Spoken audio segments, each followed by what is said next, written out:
Yes, welcome back to Woke Nation. It is now the 6th of May. For those of you just tuning in, I've been doing a lot of episodes that try to try to avoid just regurgitating news, as I've said before, and try to get into something a little more substantial. Um, so, what I intended to do today was actually talk about my own personal experience in relation to something that is ravaging the country right now, which is the opioid epidemic. The opiate epidemic that I the last statistics that I heard are I think upwards of 50,000 people a year are dying because of overdoses. Now, a lot of this has to do not just with heroin, but because fentanyl is now being introduced into the heroin. It's cut with heroin now, and that puts the potency of the drug through the roof. And so, if you don't know that you're getting heroin that's cut with fentanyl, it's very easy to overdose because your margin for error of taking too much is just almost null and void. I mean, all it takes is a little bit more and you'll die.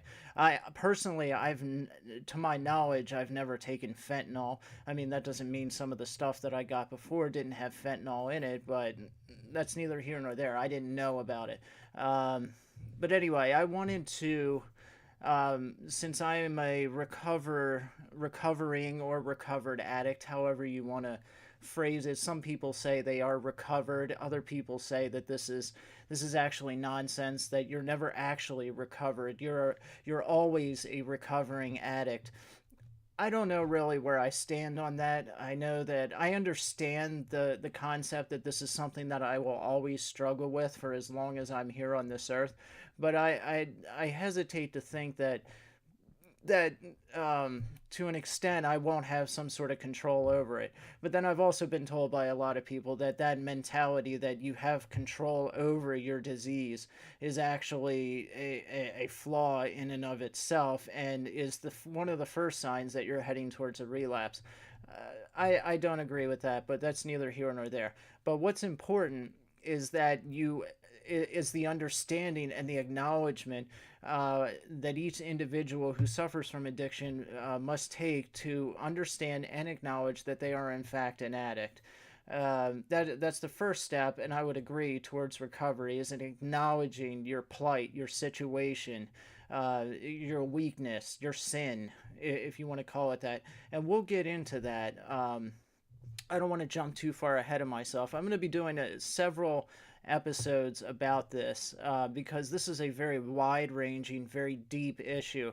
There are no easy answers. Anybody who's been addicted to any drug, whether it's heroin or cocaine or alcohol or anything, or even just over the counter, well, not over the counter, but legally prescribed uh, uh, anxiety medication like Xanax or Klonopins or any of those kinds, um, will know that this stuff there are a wide, almost endless number of reasons for why a person may actually become addicted. Now, the fundamental bottom line reasons I think are always the same in a lot of cases: uh, loss, suffering. And or just a total lack of motivation in another in a positive direction, which I think was a big part of it for me. Well, I actually I would say I was all of the above. You know, there was pain that I was trying to avoid, there was suffering that I was trying to avoid and drowned out, tremendous amount of anxiety, doubt, fear, you name it. But also a tremendous. There was no motivation in another direction, if you will. And so addiction won by default. And that's exactly how William S. Burroughs, the famous writer, himself puts it: is that addiction for him, he had no motivation in a positive direction, and so addiction won by default. Okay, so my own story, since I want to actually put this out there, because I think it's important so that people can relate and see where and gain encouragement from an addict story who's moved on and actually and I don't say this in any sort of a prideful way. I'm extremely humble about how far I've come since I was an actual junkie. If you just want to be honest, that's what I was. Um, so I'm very humble about it. The fact that I'm still sitting here is nothing. There's nothing in and of myself that I would say I'm better than anybody, or I'm lucky, or any of that nonsense. I had family that supported me, and who never threw me out or rejected me, but always helped and always supported and always prayed. And then I believe that without God, I wouldn't be here, obviously, because I did a lot of the same things that anybody else did. Very took the same amounts, doses, same drugs, whatever, and yet they are dead and I am not. So there's, it takes a lot of humility to really look at that. Because they were just the same as me. There's no difference between me and somebody who's overdosed. But anyway, as far as my own story goes, as far as drugs and alcohol and addiction, I would say for me from the very beginning, and a lot of addicts I think will attest to this. The seeds of addiction, or that oh, sorry, I'm moving the camera for those of you who are watching this. This is going to be on podcast and on YouTube. This episode, on my YouTube channel. But anyway, for myself, I will say that I was a natural born addict. Even before I was using any kind of drugs or anything of that nature, I was a lot of the behaviors, the obsessive compulsive, the anxiety, the irrationality, the depression, all that stuff was there from the very beginning. Yeah, and I just exercised it or dealt with it in a different way, and we did it. Um, Me and my friends, who all, I'm not going to speak for them, but all had their own issues with addiction as well, and I'm not going to name them, for various reasons, obviously.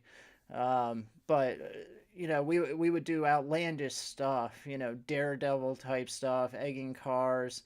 Not that I'm saying that's daredevil, but I just mean we did a lot of extreme stuff. Just jumping off of roofs. We would go into construction sites and vandalize stuff. We would climb along the rooftops of new houses and jump off the roof, second story roof onto a garage roof, and just, get a running start. We used to have battles with each other with PVC pipes, throwing them at each other as hard as we could, launching ourselves over, basically cliffs on our bikes, hoping you would land okay. Streaking, just all this stupid. When they were building the new construction houses behind my parents' development, um, we would put our T-shirts over our heads like the Taliban, and break into their little office there, and take all their blueprints and make a bonfire out of them. And then there was this ensuing thing where they were trying to keep us out of this trailer. That's what it was, a trailer where all the blueprints were. And we would just, it was like a game. They would lock one door, we'd go in the window. They would lock the window, we'd break the lock off the door. And it just kept going. And it was just all that stupid kind of stuff, but it was this irresponsible, reckless behavior. And I could go on and on with all the stupid stuff we did, but a lot of it was just very reckless and stupid. And all of us agreed as time went on that the seeds of what we did later, was there at those times, before any of us used even weed or anything like that. That kind of behavior was present from the start, and we all kind of felt it. And this is what I think drives a lot of kids and teenagers today, is this sort of, like, in the culture, just this ennui, as the French call it, boredom, just empty boredom with society. I see that in a lot of kids today. And I think a lot of it, I don't want to get too, I want to stick to addiction here with this one in my story, but I think a lot of that is because we've sucked the value out of society today, and everything is very relativistic. And so, there's just no ultimate meaning I see, and especially when you're going into a culture that is very there's a tremendous amount of pressure on kids to go to college, to get a job, to get married. Your life is basically laid out before you as to what you should do. And I know in our group, especially there for a little while, a lot of us were just kind of like didn't we rejected that, or at least I did. And I know some of the others, even though they went to college, there was just this sort of like bitterness and mistrust, and just this rebellion against just the emptiness kind of the corporate world and of society. And just what we saw was this just a restless boredom, really, and a futile. You looked on life kind of like as this futile thing. That's how I did. I really, so I'm going to focus on me. So I was raised in a Christian home, and a lot of what I did was a rebellion against that. Now it was very strange for me because while I always believed most of the things that I was taught, that there is a God, I believed in Christ. On some level, I was sorry for my sins, even though I was doing a lot of things I shouldn't. But there was a lot of things going on inside me as far as like doubt, fear, anxiety, just a lack of assurance in a lot of ways. And that's because I wasn't trusting God, really. I see that now looking back, that I didn't understand how to trust Him in life, So I felt a lot of the times I would run into the situation where, like, if I didn't get it, I thought, like, salvation and the way God spoke to you and everything was always going to be this emotional thing. Like I was going to have emotional experiences based off of that, and that's how I would have assurance and all these things. And when I didn't have these emotional experiences, I really started to doubt whether I was a Christian, whether these things were real, whether there's something just wrong with me. For a long time I had this really deep belief that I was just this wretched thing, and I really didn't have much value. And as you start believing that, it's just this downward spiral. You really, once you believe something like that, that you don't have some kind of intrinsic value, and that you're just this wretched thing. I really started to think of it as like that's how I was. Just my perspective of myself was atrocious. And of course, as time went on, the drugs just fed that. But anyway, so um, so I was having a lot of struggles with that through high school and everything. And my outlet for that was all the daredevil, stupid, rebellious vandalism, just the dumb stuff that we did as kids. Now, once we got out of high school, because I didn't drink or do anything until I was out of high school. I was homeschooled. And that was another big thing too, is I really at the time wanted to be accepted by my peers the way a lot of teenagers would want to be. And so I wanted to go to a normal school. I wanted to be like the other kids. Well, my parents were wise. They knew that if I went to a normal school, that would probably be the end of me. Because at the time I was a follower. And just to be honest, I was. I wanted to be accepted. I followed people.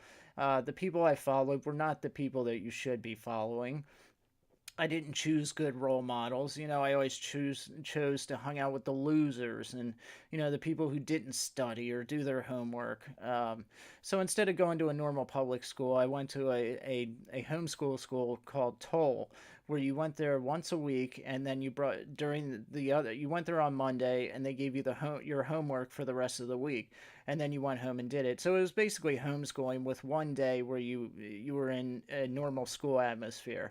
So I guess you could say my parents compromised, and I begged to go there because I saw that was the closest thing that was going to be like school.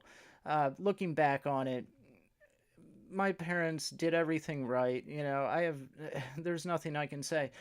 Most of the problems were just with me. My dad and I, we did butt heads quite often. There are things that I still disagree with him on, but a lot of it was just my inability.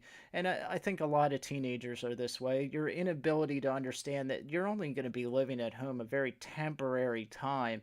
It's a very temporary time period in your life. It's a drop in the bucket. The vast majority of your life is going to be spent as an adult making decisions and being able to choose to do what you want to do. That's when your choices have consequences. That's why the choices you make in your house should be somewhat guarded by your parents so that you can learn what those consequences may be later on. If you don't have discipline or a guiding force around you, like your parents, who are basically put there by God, then you get what we have today: a lot of lawlessness, a lot of, why do you think the crime rates in the ghettos and in poor communities, whether white or black, it doesn't matter, are so high when you have this high rate of fatherlessness? um, where fathers are not active members in the family or are just not there at all, you have a tremendous amount of crime and kids growing up to end up in the prison system.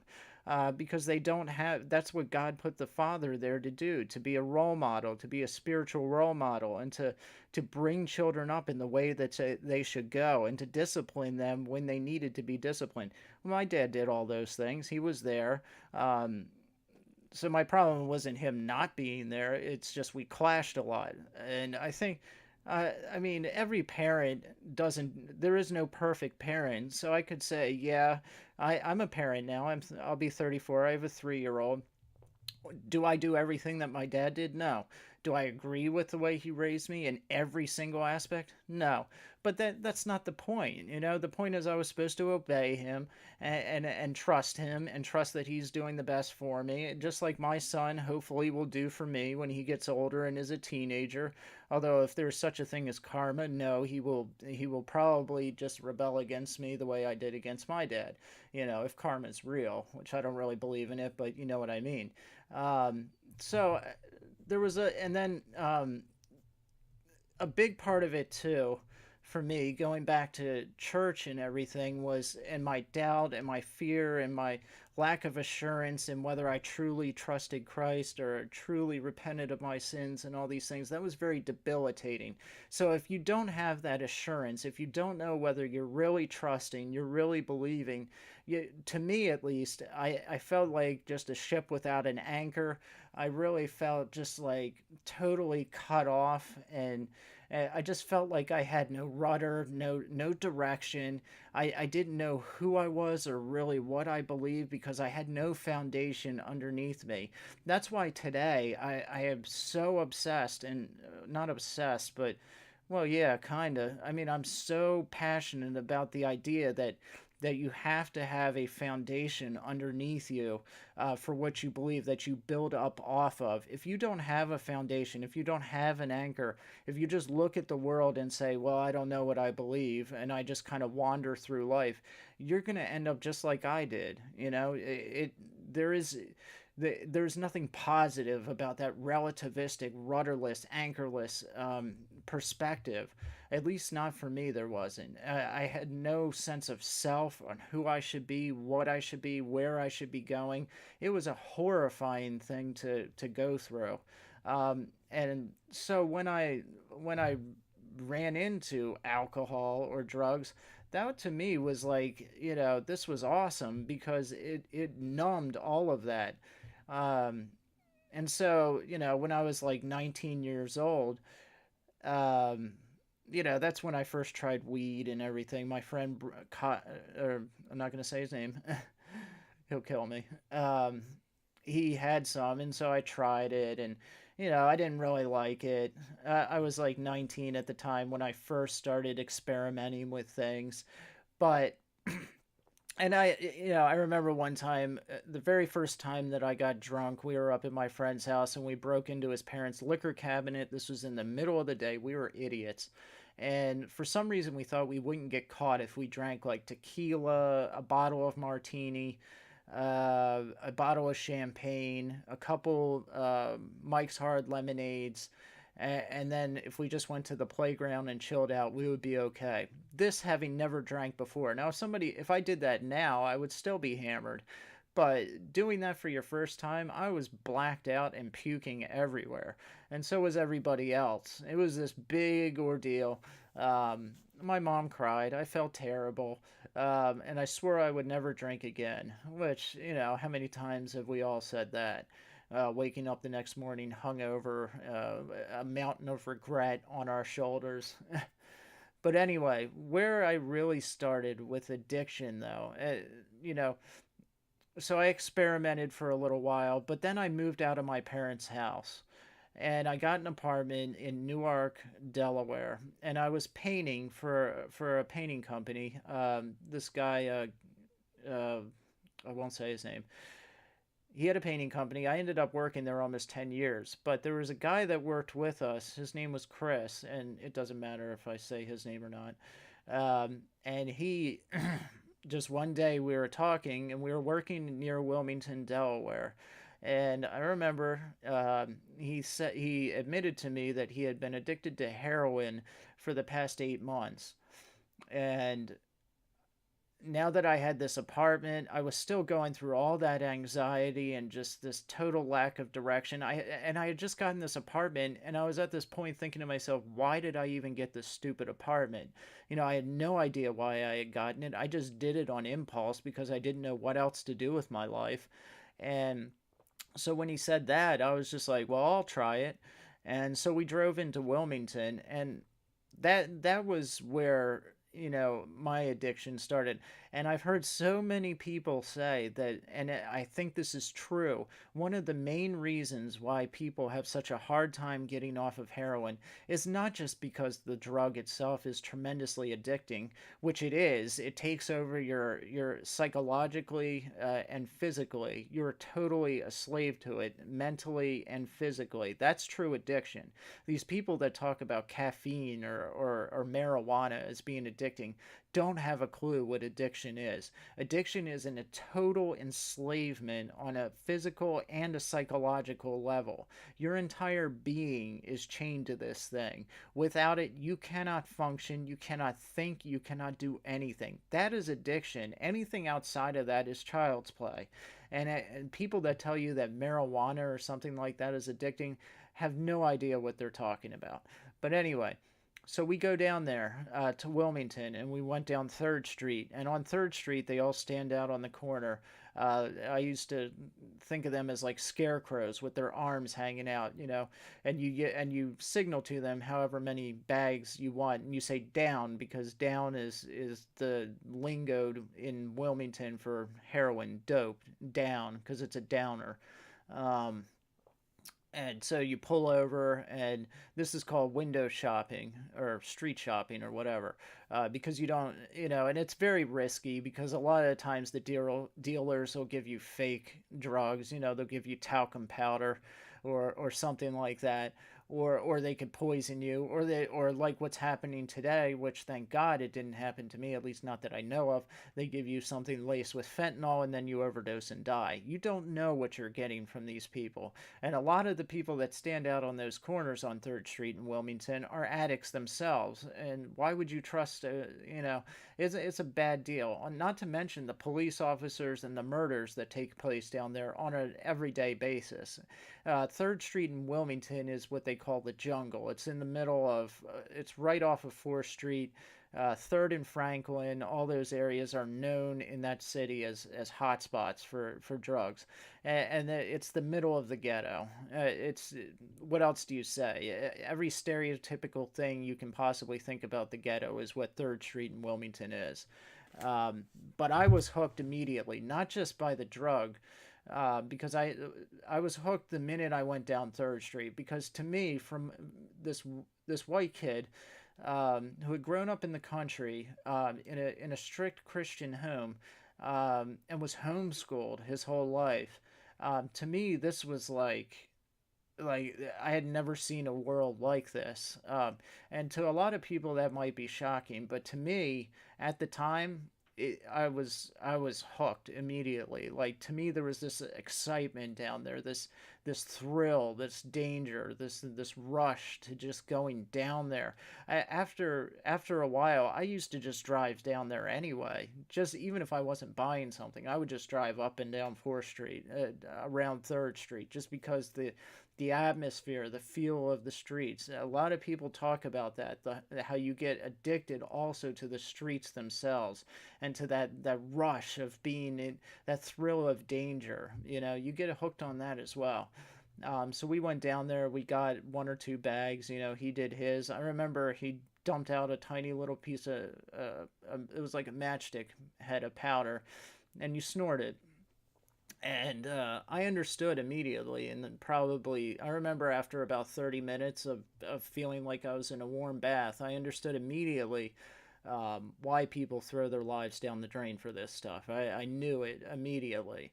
Um, and long stories to, I could go on forever, but from that point on, I was going down there as often as I could with this guy.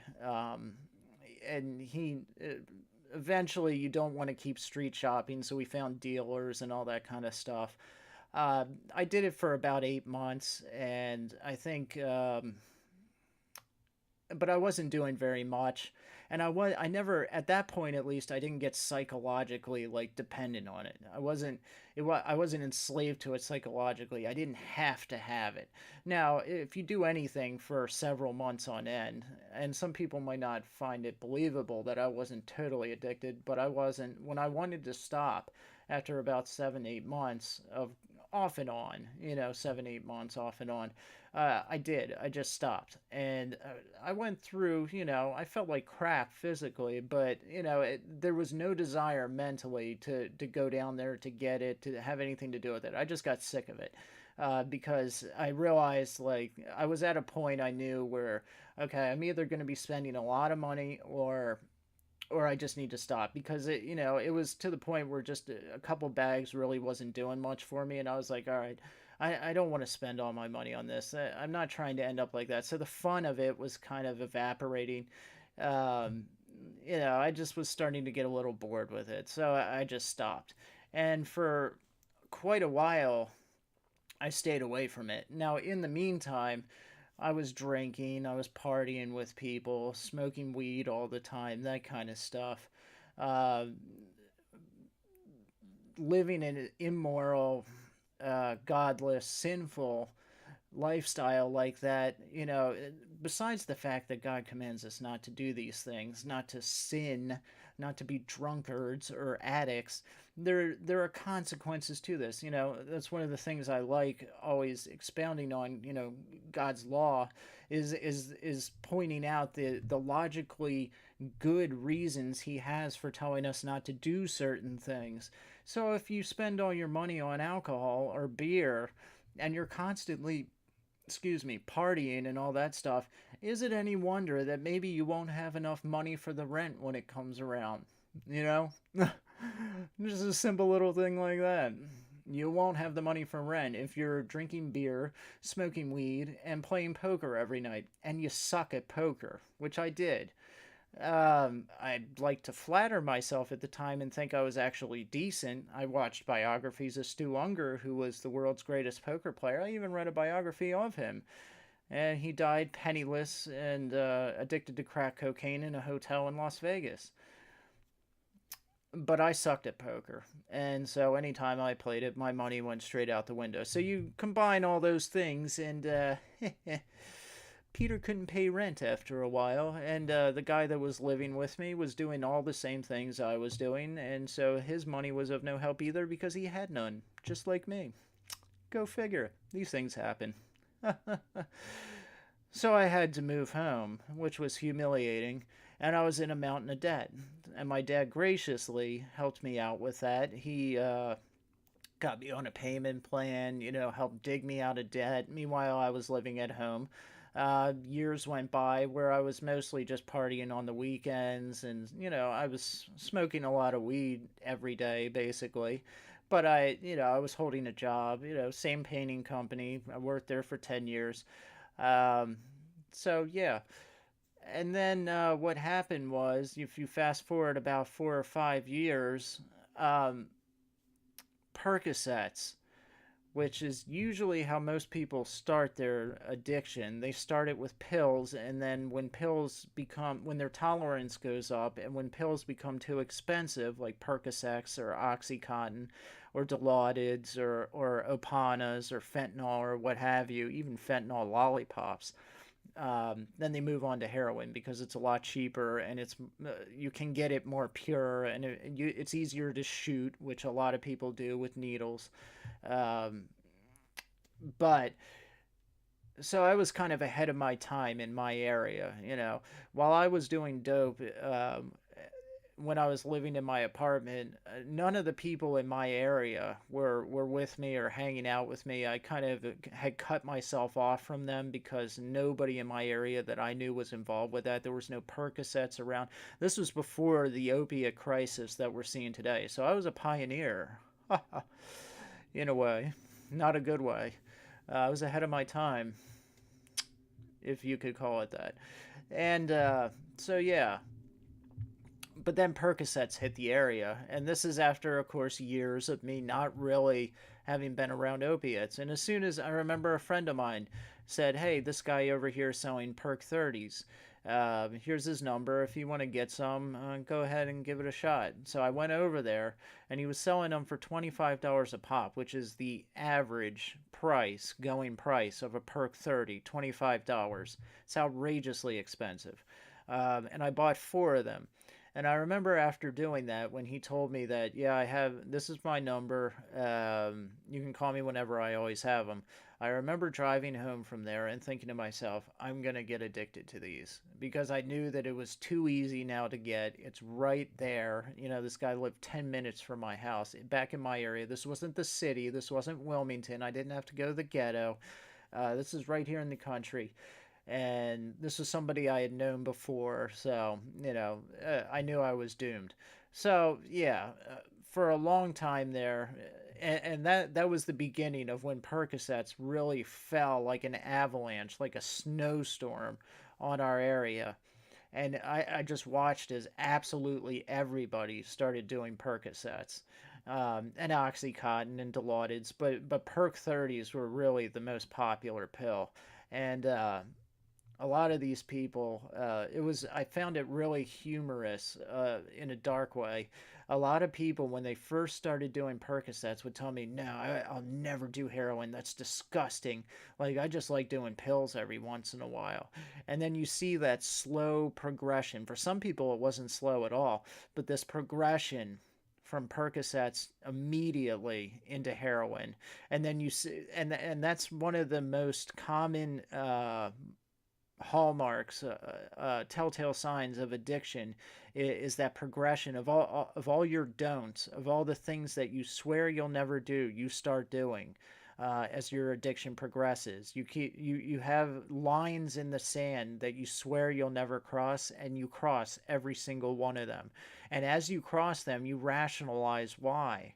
Well, Percocets are too expensive anymore. I'm all right, though. I'll just do a few bags here and there. I'm okay. So it wasn't too much longer. It wasn't long before heroin um, fell in on the whole area, and then people were just selling heroin and doing heroin, and meanwhile, people are starting to die. People are starting to overdose. Uh, I remember one kid, he was 16 years old, and there's a drug called Suboxone, which is used by rehab clinics and maintenance clinics, to wean you off of heroin, but it can also be abused.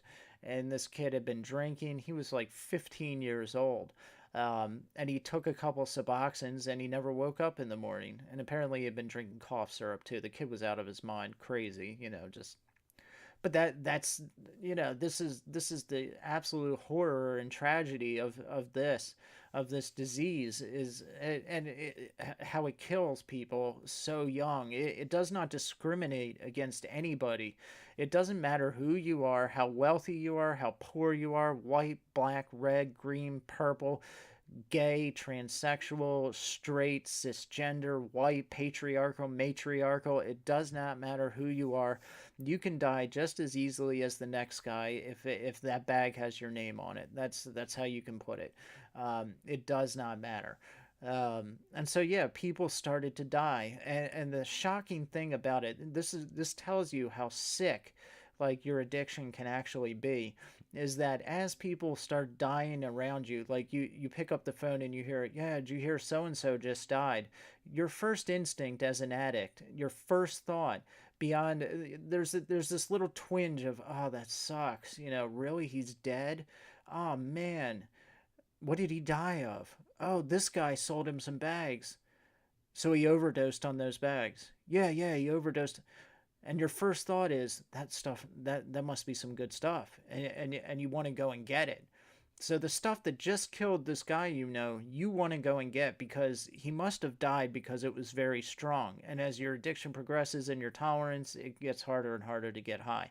So that's how sick it gets, is that you actually, your first instinct is to go and get the stuff that just killed your friend or your acquaintance or whoever, rather than mourning, rather than feeling sorry or taking it as a warning sign. Oh man, people are dying now, I could die next, maybe I should stop. No, your first thought is, I'm gonna go get the same stuff because it must be good. um, that's shocking. And it really, if I hadn't been so desensitized to what was going on, it would have caused me to stop, but it didn't. um, and so after a certain point, i um, I started going back to the city, and that's where things really started to kind of plunge down. By this point, I was in my late 20s, and you start to realize that, as you watch your brothers, your friends that aren't addicts are actually moving on with their lives and making something of themselves. By this point, people have been through college, they're getting starting careers or traveling or doing this or doing that. And so I never got on Facebook, because the first thing I would see on Facebook is somebody going here or going there or graduating from this or graduating from that. And meanwhile, I'm in a crack house in Wilmington, because that's what ended up happening. I went down to Wilmington one day, and this lady that I knew, and we would kind of get together and pool our money, and help each other out. She had a niece who was basically a prostitute in Wilmington on Maryland Avenue, and there was a house. I'm not 900. It's in the 900s. It's the greenhouse with it's the house with the green awning on Maryland Avenue, right across from the laundromat. Um, I won't say the names, but whatever. Um, but this lady, um, we'll say her name is Betty. Her house, I mean, it was the most filthy house you could ever be in. I mean, there were cockroaches going up the walls. She would come down the steps sometimes, and just her arms and legs and her neck would be all bit up from bed bugs, just red blotches all over. She never bathed, never showered. Just the place stank. She had a son named Joey, and I'm just calling him Joey. That wasn't his real name. Uh, who I think he had gotten hit by a car when he was young, and then his girlfriend had given him an overdose of ecstasy. So this kid was, he thought he had his own drug lab in the back of the house, which was like kind of I want to say a conservative. It was like a glass, like a greenhouse type place, because their house probably was nice at one time. It was a type of row home on Maryland Avenue, and he thought he had convinced himself that he would take construction paper, different colors of it, and cut it up into squares, and think that he was making acid, and then he would give me little dots of it, micro dots, trying to convince me that I was going to hallucinate if I ate cardboard paper or construction paper, which I would take the tab and tell him 20 minutes later that I was seeing some wild stuff. That's who I was around all the time. And this house, this lady Betty, she was like kind of like the godfather of the area. She really was. She had connections to everybody. If you wanted, it didn't matter what you wanted. any drug, anything. I mean, she had people that were shoplifters that you would give them a piece of paper with a list of things that you wanted, and he would go get them for you. They call it boosting from the stores. I mean, the ladies of the night went in and out of that house. You know, how the place never got busted by the cops, I have no idea. But I was always there because, and this is how stupid I was. I thought for some reason that there was, in the beginning when I first got into this place, I really thought like I thought this place was exciting because these were all there was always action going on. There was always somebody bursting in with a story, or this is happening, you know. There was always just mountains of drugs, or guns, or this or that. Like there was all, I thought it was exciting. Again, just like years before when I had first started going down Third Street, and that's that addiction to the streets, you know. And I really by that point started to get sucked into it. You know, there was a couple dealers that I would take them to re-up and everything. I was constantly driving them around. No idea how I had PA tags in Wilmington, you know, and driving around areas where I'm the only white person, like PA tags, white dude, driving around a car um, full of African Americans. Not that I'm prejudiced, but the cops can be. And it just shocks me that nobody ever pulled me over. Nobody ever asked me, "What are you doing down here?" I mean, I would walk around like with not a care in the world down there. Nobody jumped me. Nobody ever shot at me. No cops ever tried to talk to me. Like, I have no idea how I got away with it for as long as I did. The only thing I can say is that God was watching over me. I mean, how else do you rationalize that? But by this point in my life, like, you know, I had become so entrenched in all these negative thoughts about myself.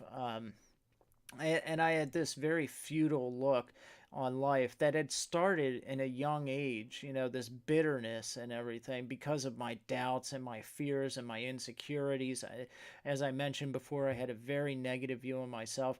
Any relationships, I had no long term relationships whatsoever because I had no idea how to connect or really grow with a person because I had never grown as a person. I had no idea what a meaningful, healthy relationship would even look like.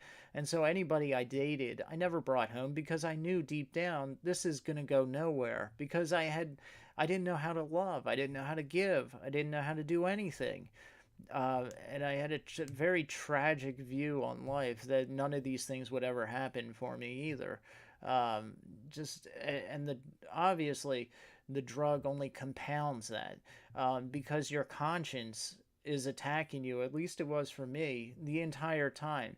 But then it starts to become seared, and then again, as I said, as you cross all those lines in the sand where you say, "I will never do this. I will never do this. I will never do this." As you start to cross them, you don't do that with impunity. That doesn't just happen, and there's no consequences. Even if there's no external consequences, sometimes what it does to you on the inside is an entirely different matter. It does things to your sense of self-esteem, your morals, your outlook on life, your perspective, your hopes. All those things can slowly become eroded away and crushed and done away with as you cross lines that you said you never would, as you rationalize immoral acts. Um, yeah. So, and eventually it got to the point where and one thing I will say is because I was raised in such a moral home, a Christian home, I never stole. I never prostituted. I never stole. I never did any of these things. I sold drugs here and there. But beyond that, I didn't break the law beyond buying drugs, obviously, and I would drive people to drug deals. And beyond that kind of stuff, I wasn't robbing places, I wasn't stealing, I wasn't cheating people.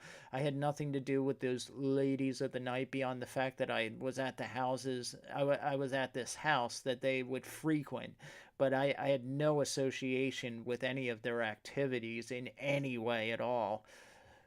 Any way at all. I want to emphasize that. Yeah. But And a lot of that was because of the way I was raised. I was taught not to steal, and so my conscience didn't allow me. I was restrained from doing these things by my conscience, by God. So the way I fed my addiction and my ever rising um, dependency, or what's the word I'm looking for? Um, Not just dependency, but tolerance. That's what, because your tolerance goes through the roof at a certain point. Like you don't even get high anymore. It doesn't matter how much you do. One is too many, and 1,000 is never enough, as they say. Um, but I was working, nonstop. I would work 7 days in a row, and I had my own customers that I was painting for.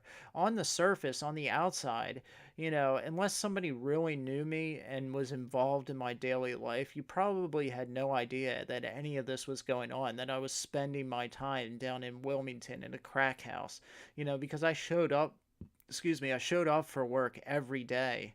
And I would work 8, 10 hours and then go to my own personal jobs after that. Now I would stop in between and meet a dealer or two, but I was a functioning addict on the outside to a lot of people.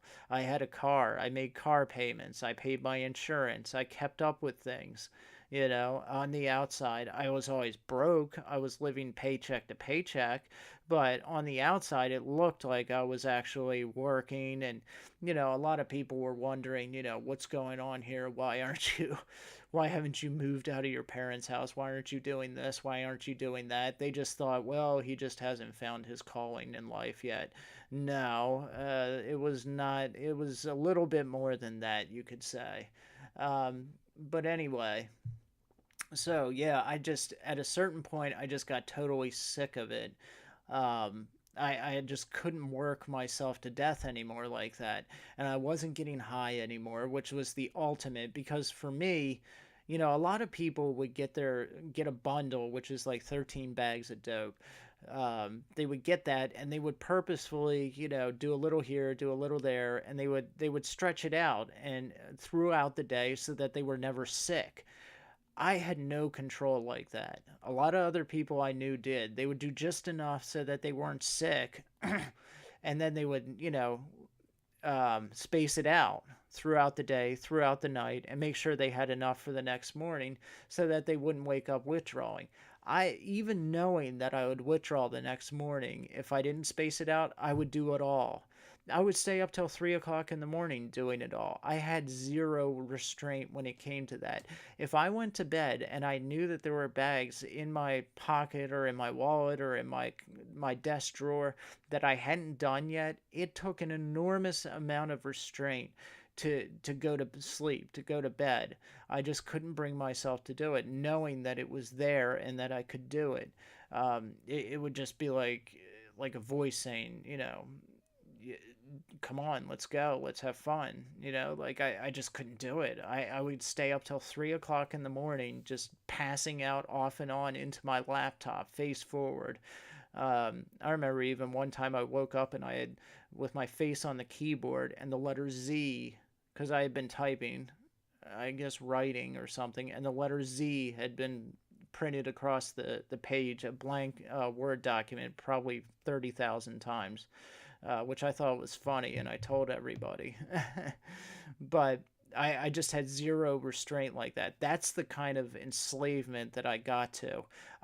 It was the only thing I ever thought of from my waking moment until I went to bed. And even in what I noticed, and this is how sick that stuff is, that even when you have enough money sometimes, because I, like anybody else, I went through times of plenty and times of famine, as far as money and drugs went.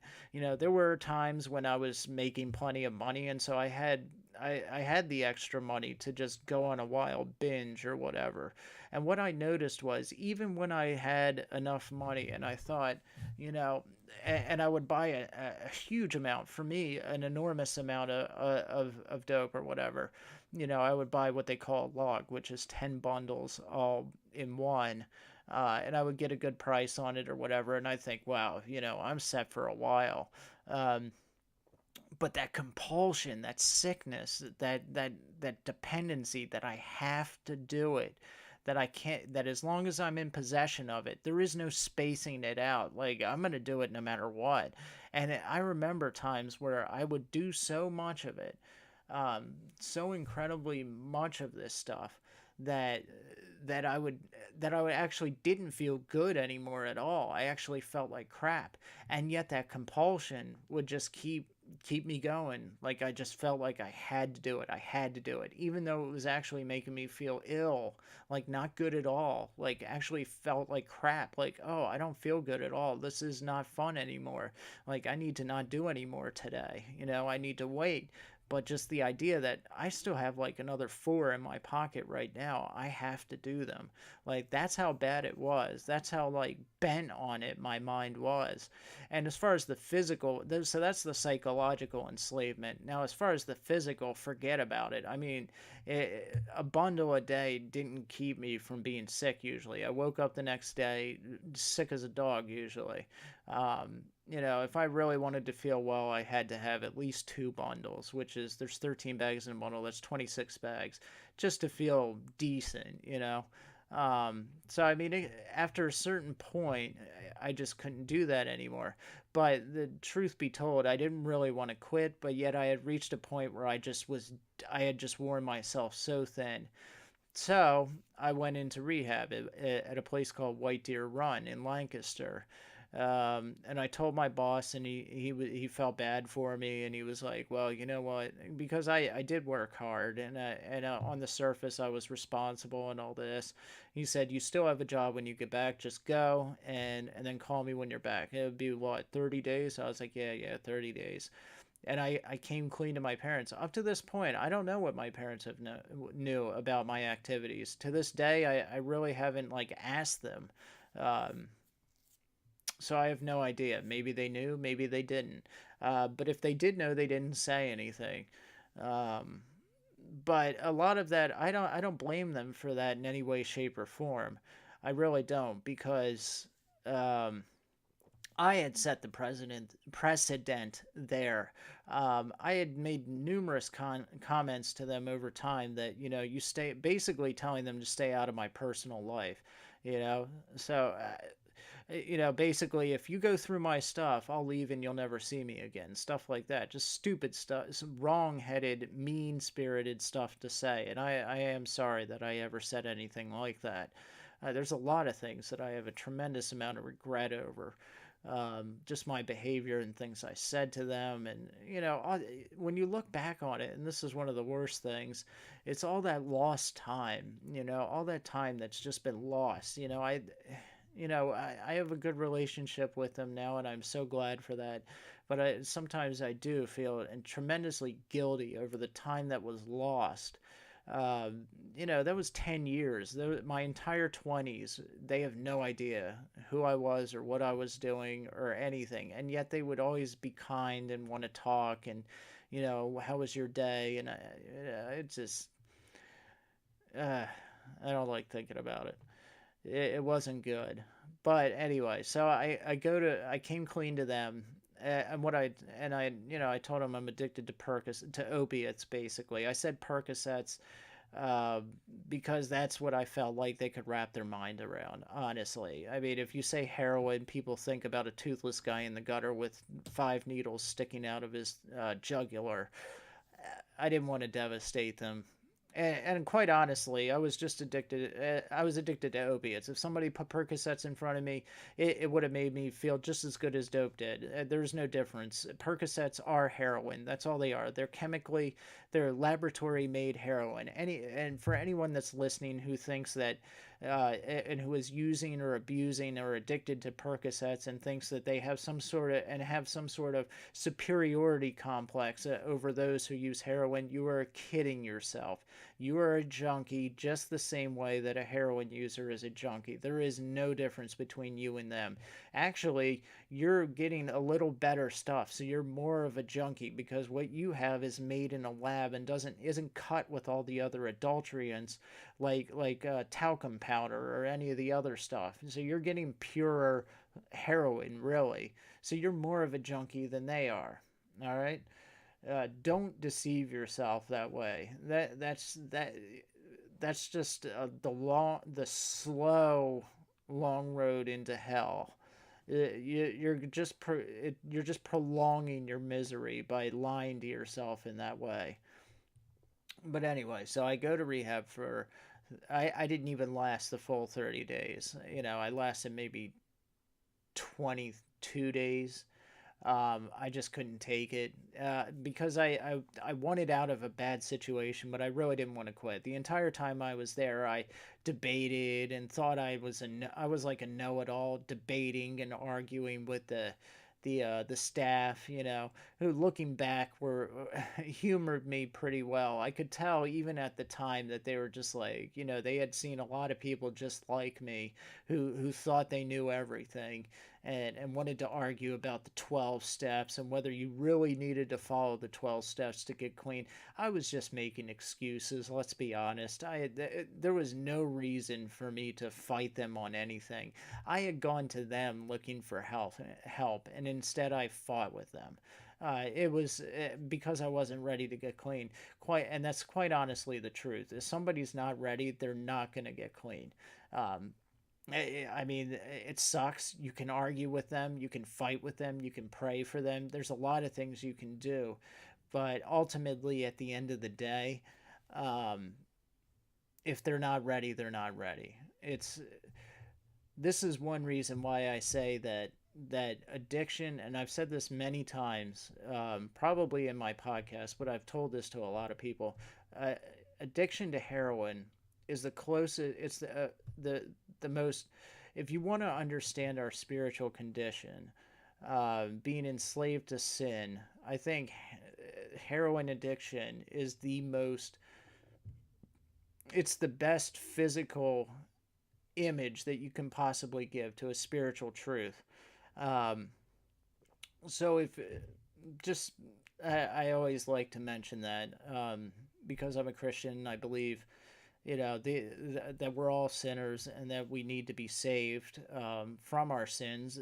The only way we're going to get to heaven is through the sacrifice that Christ made.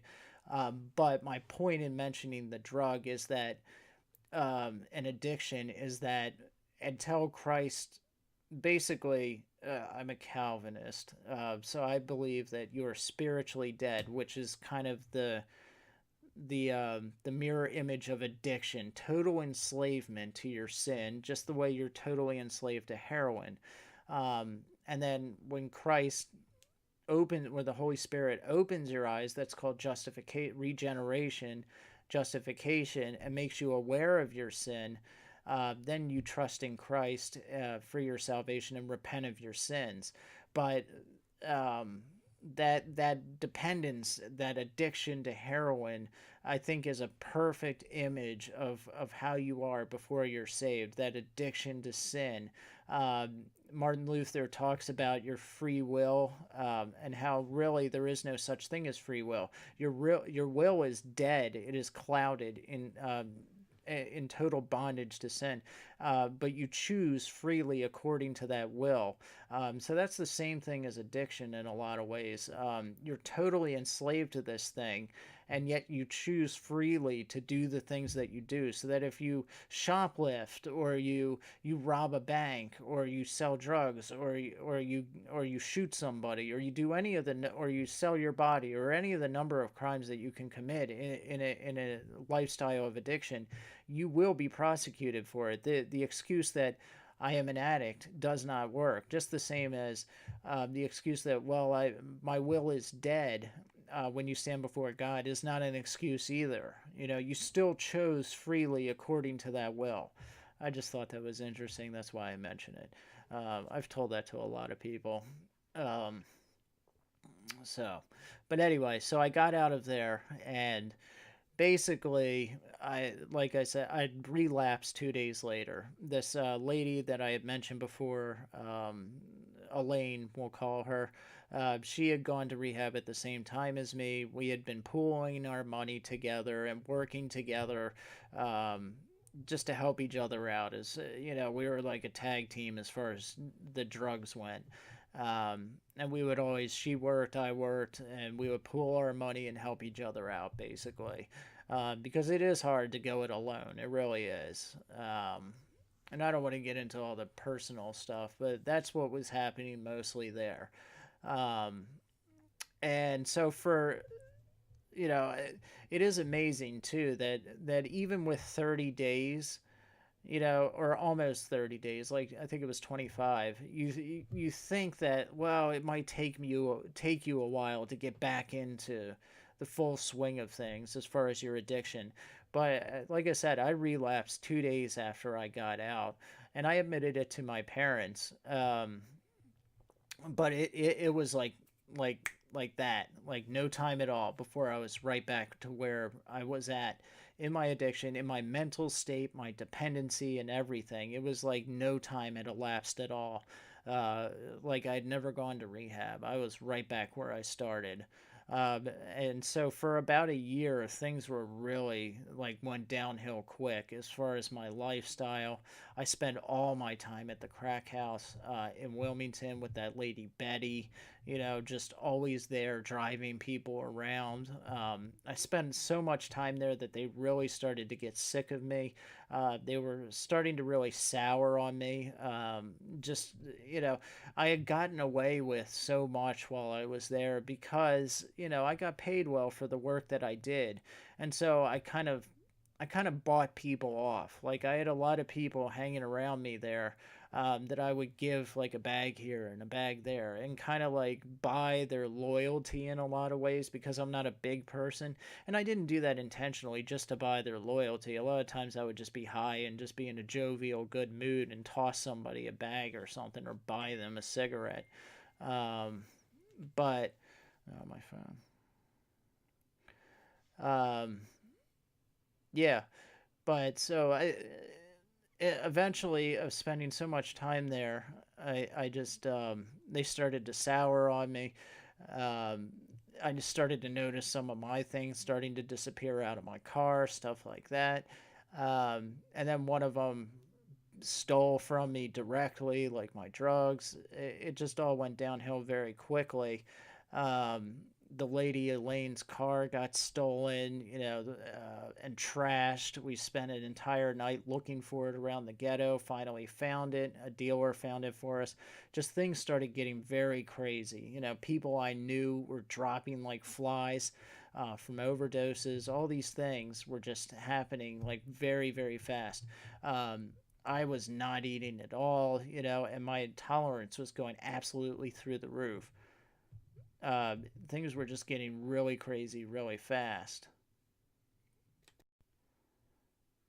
Like I said, things were just getting really crazy very fast. Really crazy really fast. Uh, People just dying of overdoses. A close friend of mine did. Um, there were a couple suicides directly related to addiction. Um, it was getting harder and harder. Just and as time progressed, you really, as I mentioned before, you cross these lines. You cross all these lines, um, as the things that you said, I will not do this, I will not do that. As you cross all those lines, and your self worth and your self esteem and your value of yourself just totally disintegrates. Um, and that toll that it takes on you, and also something that isn't mentioned or spoken of as much is the toll that withdrawal takes on you too. I've told many people many different times that every time it seemed like that I went through withdrawal, I lost a part of my soul, and it really did feel like that.